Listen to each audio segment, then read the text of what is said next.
everyone. Hope you're having a really lovely week. But if you're not, if you are struggling, if you feel weirdly alone, if you can't make sense out of all the mess that is going on around you, that's what I want to talk about, because that's how I've been feeling both in the past and recently. So I'm just going to share this little story. So does everyone remember that time right at the start of lockdown when everyone was just going crazy? Corona was the new swear word.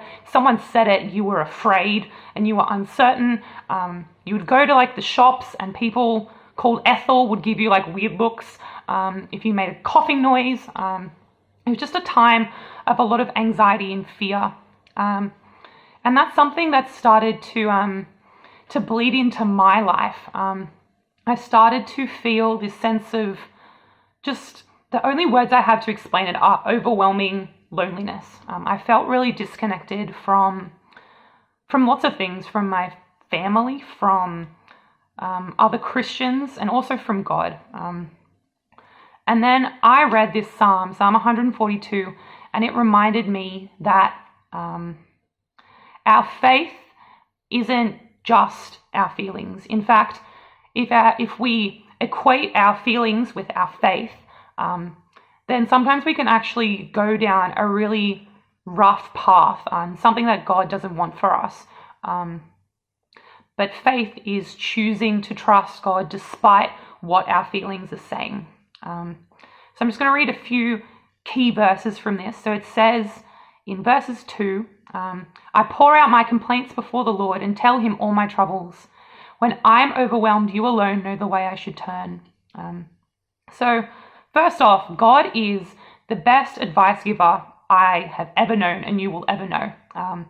He always knows the right things to say, the right things to do in the right time, because he has it all in control and he's planned it.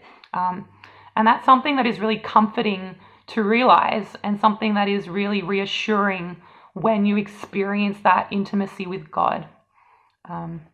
So going on, this is David talking about his own isolation, which is really relatable. It says, I look for someone to come and help me, but no one will give me a passing thought. No one will help me. No one cares a bit what happens to me. Then I pray to you, O Lord. I say, you are my place of refuge. You are all I really want in life. I just want to encourage you guys that when you feel alone, when you feel like no one cares at all what happens to you, God cares for you. God loves you so much. And in choosing to trust in him, to let him be the Lord of your life and take control of your life, that way sets you up to be really close with him. And that's something that will hold you in good stead for the rest of your life. And this psalm, it ends with, the godly will crowd around me, for you are good to me. So it's important that when you are struggling with things like this, when you feel alone, when you can't trust the way that you feel, remember that you have an amazing spiritual family here at Urban Life. That we as your leaders and your friends at youth, we are your spiritual brothers and sisters, and we want to come alongside you, and we want to talk with you. We want to sit with you. We want to cry with you. We want to laugh with you. So be reassured that there are people that want to listen. There are people who want to be with you, and there is an amazing God who loves you and who cares for you and has a plan for you even when it seems like there isn't one. So be blessed, guys, and see you soon at youth.